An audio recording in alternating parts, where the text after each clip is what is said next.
तर सर्वप्रथम सर्वांना जय महाराष्ट्र. मित्रांनो, आज बघितलं असेल तर आजचा हा तिसरा वन डे सामना होता. सीरीज पहिल्यांदाच ऑस्ट्रेलियाने जिंकलेली आहे. तरीसुद्धा असं वाटत होतं की टीम इंडिया कुठेतरी कमबॅक करेल आणि शेवटचा जो सामना आहे तो लाजकाचं का होईना पण ती जिंकेल. पण मित्रांनो, असं कुठेच आपल्याला पाहायला मिळालं नाही.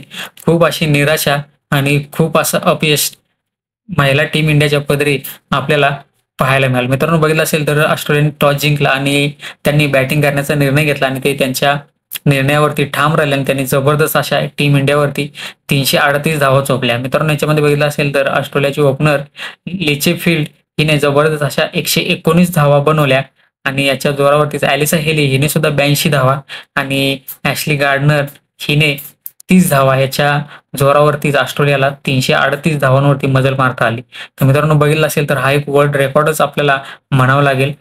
आपली जर बॉलिंग बघितली तर श्रेयांका पाटील हिने 3 विकेट्स घेतल्या आणि अमजद कौर हिने 2 आणि दीप्ती शर्मा हिने. पण आपले बॉलर्स आज त्यांनी खूप धावा खर्च केल्या.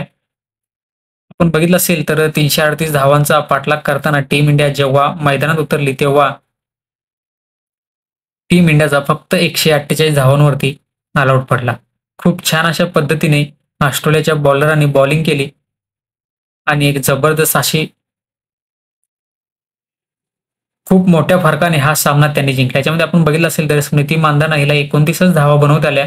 जेनिमा हिला 25 आणि दीप्ती शर्मा हिला 25. याच्या व्यतिरिक्त कोणत्याही महिला खेळाडूंना खूप छान अशी कामगिरी करता आली नाही. त्याच्यामुळेच आजचा हा सामना त्यांना गमवावा लागला. आता बघूया आपण T20चे सुद्धा सामने आहेत. त्याची सुद्धा सीरीज आहे. तर टीम इंडिया कमबॅक करते की तिथे सुद्धा त्यांना निराशाच त्यांच्या पदरी लागते हे खूप पाहण्यासारखं आहे. तर मित्रांनो, तुम्ही आपल्या चॅनलवरती नवीन असाल तर आपल्या चॅनलला लाईक, शेअर आणि सबस्क्राईब करायला विसरू नका. तर मित्रांनो, लवकरच भेटू आपण नेक्स्ट व्हिडिओमध्ये. तोपर्यंत जय हिंद, जय महाराष्ट्र.